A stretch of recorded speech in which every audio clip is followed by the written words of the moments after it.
আসসালামু আলাইকুম রহমতুল্লাহ ভিউয়ার্স, আশা করি আপনারা সবাই ভালো আছেন। ওয়ার্ডপ্রেস থিম ডেভেলপমেন্ট টিউটোরিয়ালের 16তম পর্বে আজ আমি আপনাদেরকে স্বাগত জানাচ্ছি।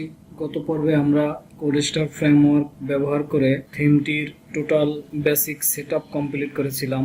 আজ আমরা এই যে টিম সেকশনটি আছে, এই টিমটি ক্রিয়েট করব কোডস্টার ফ্রেমওয়ার্কের মাধ্যমে। চলুন আমরা সরাসরি কোডে চলে যাই। ভিউয়ার্স, আপনি যদি আমাদের চ্যানেল নতুন হয়ে থাকেন তাহলে আমাদের চ্যানেলটি কিন্তু সাবস্ক্রাইব করবেন, আর যদি অলরেডি সাবস্ক্রাইব করে থাকেন তাহলে আপনাকে স্বাগত জানাচ্ছি। আমরা সরাসরি কোডে চলে গেলাম। আমাদের ইন্ডেক্স পেজ থেকে যেখানে টিম আছে সেখানে আমরা চলে যাব। তার জন্য আমরা একটু সার্চ করব টিম। দেখুন এখানে টিমে কতগুলো ছবি আছে। আমি একটি সেকশন রেখে বাকিগুলো ডিলিট করে দিব। এই একটি সেকশন আছে, এই একটি সেকশন আছে এবং এই একটি সেকশন আছে। এগুলোকে আমি রিমুভ করে দিলাম এবং শুধুমাত্র একটি সেকশন আমি রেখে দিলাম। এই একটি সেকশন ডাইনামিক করে দিলেই আমাদের ড্যাশবোর্ড থেকে যতগুলো টিম মেম্বার অ্যাড করব ফ্রন্ট এন্ডে আমরা দেখতে পারবো। আমি এখানে এটি সেভ করে রেখে দিলাম। দেন আমি চলে আসলাম আমাদের কোডস্টার ফ্রেমওয়ার্কে। এখানে গত ক্লাসে আমরা এই একটি অপশন ক্রিয়েট করেছিলাম। আজ আমরা সেকেন্ড একটি অপশন ক্রিয়েট করব। এখানে একটি টাইটেল আছে, এই টাইটেলটির নাম দিব টিম। আমি এখানে টিম লিখলাম। দেন আমরা যদি আমাদের ড্যাশবোর্ডে চলে যাই, ড্যাশবোর্ড থেকে মাই থিম অপশনে চলে গেলাম। এখান থেকে দেখুন এই যে টিম লেখাটি চলে আসছে। এখন এই টিমের ভিতরে এখানে যে অ্যারেটি আছে এই অ্যারেটি আমি রিমুভ করে দেই। দেন আমরা সরাসরি ডকুমেন্টেশনে চলে যাব।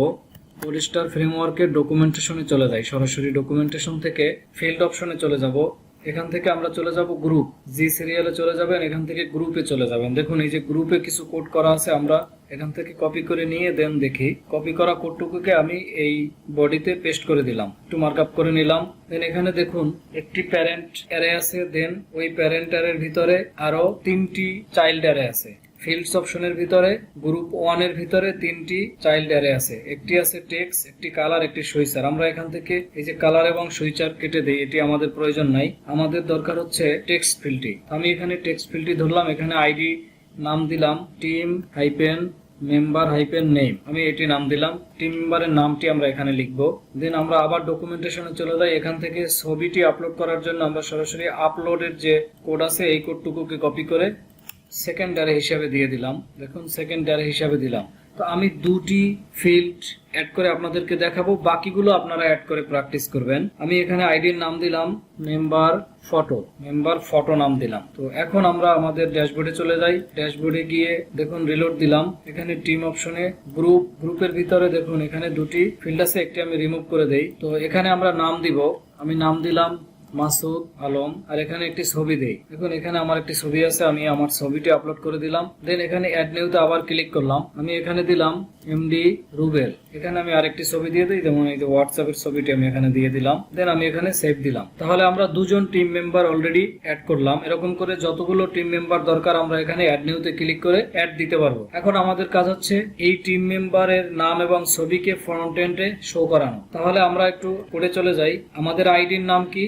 আমাদের আইডির নাম হচ্ছে অপশন গ্রুপ 1। এই নামটিকে আমরা কপি করব। কপি করে আমরা সরাসরি ইন্ডেক্স থেকে আমাদের টিম যেখানে আছে সেখানে চলে যাব। এখানে আমরা পিএইচপি শুরু করব এবং পিএইচপি শেষ করব। আমাদের প্রিফিক্স কিন্তু index.php পেজে গত ক্লাসে আমরা ধরে রাখছিলাম। দেখুন এই যে প্রিফিক্স মাই থিম নামে গেট অপশন দিয়ে আমরা কিন্তু ভেরিয়েবল অপশনস এর ভিতরে ধরে রেখেছি। এই অপশনসই আমরা এই পেজে ইউজ করতে পারবো, কারণ গেট অপশন দিয়ে প্রিফিক্স ইউনিক স্ল্যাগটি থাকে, এটি এক পেজে একবার ধরলেই হয়ে যায়। তো আমরা আবার টিম অপশনে চলে যাই। এখান থেকে আমাদের ভেরিয়েবল আছে হচ্ছে কি নামে? অপশনস নামে আছে। এখানে আমি আইডির নামটি দিয়ে দিলাম, গ্রুপের আইডির নামটি দিয়ে দিলাম। এইটির ভিতরে আমাদের কিন্তু নরমালি এর আগে যেভাবে ডাটা শো করিয়েছি তখন কিন্তু ইন্ডিভিজুয়াল একটি করে ডাটা ছিল, আমরা জাস্ট ইকো করে দিছি। তো এখন কিন্তু একটা গ্রুপের ডাটা শো করাবো। একটা গ্রুপের ভিতরে একাধিক সেকশন আছে। তো আমাদেরকে এই জন্য কি করতে হবে? ফর ইচ চালাইতে হবে, কারণ একাধিক অ্যারে আছে। প্রত্যেকটা গ্রুপের ভিতরে দুটি করে ডাটা আমরা রেখেছি। তো এরকম করে এক একজন টিম মেম্বারের ডাটা এরকম করে এক একটি সেকশনে চলে আসবে। তাহলে অপশন নামক যে ভেরিয়েবলটি আছে সেই অপশন ভেরিয়েবলের ভিতরে আমাদের গ্রুপের আইডিটি আমরা রেখে দিব। তাহলে আমাদের গ্রুপের আইডি আছে কি? অপশন গ্রুপ 1 নামে। তো এই নামটি আমরা এখানে দিয়ে দিলাম। দেন এটির ভিতরে কি আছে আপনারা যদি দেখতে চান তাহলে কিন্তু আপনারা প্রিন্ট আর ফাংশনের ভিতরে দিলে দেখতে পারবেন। দেখুন আমি এখানে রিলোড দেই, দেখুন এখানে কিন্তু আমাদের দুটি অ্যারে আছে। একটি অ্যারেতে মাসুদ আলম নাম আছে এবং সাথে ছবি আছে, এই যে মেম্বার ফটো। আরেকটি দেখুন এমডি রুবেল এবং তার সাথে একটি ফটো আছে। তো আপনারা জানেন অ্যারেকে কিভাবে ইকো করতে হয়। অ্যারে থেকে ডাটা দেখার জন্য কিন্তু আপনাকে অবশ্যই লুপ চালাতে হবে। তো এখন আমাদের এখানে একটি লুপ চালাইতে হবে। লুপ চালানোর জন্য আমরা কি করব, আমরা ফর ইচ লুপ চালাবো এখানে। তো আমি এই ফাংশনটি এখান থেকে কেটে দিলাম, দেন এখানে আমি লিখলাম ফর ইচের এখানে আমি ভেরিয়েবলটি দিয়ে দিলাম, আর এখান থেকে আমি এই ব্র্যাকেটটি কেটে দিয়ে আমি পিএইচপির এন্ড ট্যাগটিকে এক লাইনে নিয়ে আসলাম।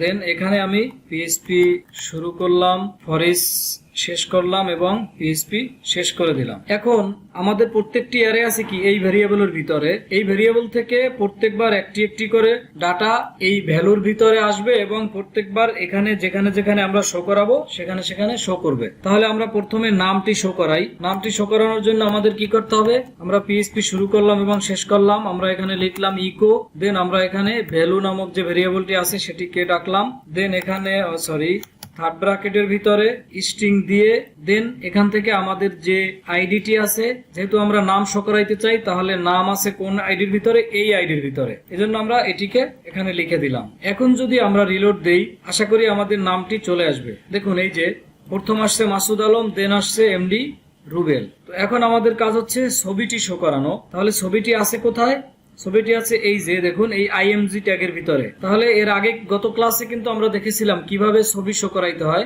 জাস্ট আমাদের ছবির আইডিটি বসিয়ে দিলেই হবে এই যে সোর্সের ভিতরে। এখানে আমরা পিএইচপি শুরু করব এবং পিএইচপি শেষ করব, দেন ইকো দিব, এরপরে ভ্যালু নামক যে ভেরিয়েবলটি আছে সেটি দিলাম। এখানে শুধুমাত্র আমাদের যে আইডিটি আছে সে আইডিটি বসিয়ে দিব। এখানে আমি আইডিটি দিয়ে দিলাম। অ্যাডমিন প্যানেল থেকে আমরা যে ছবিটি আপলোড করেছি সেই ছবিগুলো কিন্তু এই লুপের ভিতরে চলে আসবে। এখন আমরা এখানে রিলোড দেই, দেখুন দুটি ছবি কিন্তু চলে আসছে।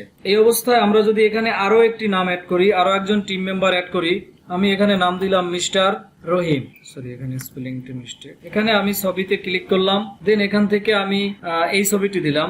ছবিটি একটু বড় আছে, আচ্ছা যাই হোক যেভাবে আসুক, দিয়ে আমি সেভ দিলাম। দেন আবার আমি আমাদের হোম পেজে রিলোড দিলাম, দেন দেখুন এই যে রহিম চলে আসছে এবং সাথে ছবিটিও কিন্তু চলে আসছে। এখন আপনাদের কাজ হচ্ছে ডেজিগনেশন এবং ডিটেইলস, তারপরে এই যে চারটি আইকন আছে এগুলো আপনারা অ্যাড করবেন। কিভাবে অ্যাড করবেন আমি আবার আপনাদেরকে একটু ব্রিফ দেই। এখানে একটি ফিল্ড বাড়াবেন, যেমন আমি যদি এখানে একটি ফিল্ড বাড়াই, এটির নাম দিলাম টিম মেম্বার ডেজিগনেশন, আমি জাস্ট ডেজিগ লিখলাম, বাড়িয়ে দিলাম। এই অবস্থায় আমরা যদি ড্যাশবোর্ডে চলে যাই, এখানে রিলোড দেই, দেখুন প্রত্যেকটার ভিতরে একটি করে কিন্তু ডেজিগনেশন ফিল্ড চলে আসছে। যদি চান আপনারা এখান থেকে টাইটেলটি লিখে দেবেন যে এখানে ডেজিগনেশন লিখতে হবে। আচ্ছা আমি এখানে ডেজিগনেশন লিখে দিলাম, আর এখানে লিখে দিলাম নেম, আর এটি তো ইমেজ।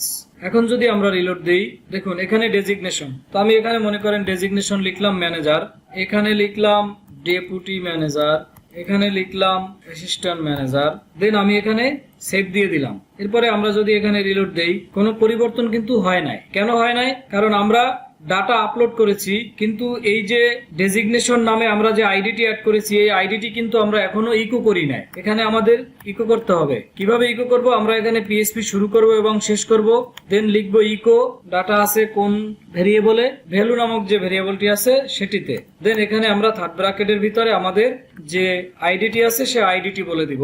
এরপরে আমরা যদি রিলোড দেই, এবার আমাদের ডেজিগনেশন গুলো কিন্তু চলে আসবে। দেখুন এই যে ম্যানেজার, তারপরে ডেপুটি ম্যানেজার এবং অ্যাসিস্ট্যান্ট ম্যানেজার। তো আপনাদের কাজ হচ্ছে আপনারা প্রত্যেকটি এলিমেন্টের জন্য একটি একটি করে ফিল্ড বাড়াবেন এবং সেই ফিল্ডে যে আইডি নাম দিবেন সেই আইডি কে আবার এখানে ইকো করবেন। এই যে এখানে ইকো করবেন। আবার যদি এইখানে করতে চান তাহলে এই লিংকের ভিতরে যে যেমন টুইটারে ক্লিক করলে কোথায় নিয়ে যাবে সেটির জন্য একটি ফিল্ড অ্যাড করে এখানে ইকো করে দিবেন। আপনাদের কাজ করতে গিয়ে যদি কোনো প্রবলেম হয় অবশ্যই কমেন্ট করে জানাবেন।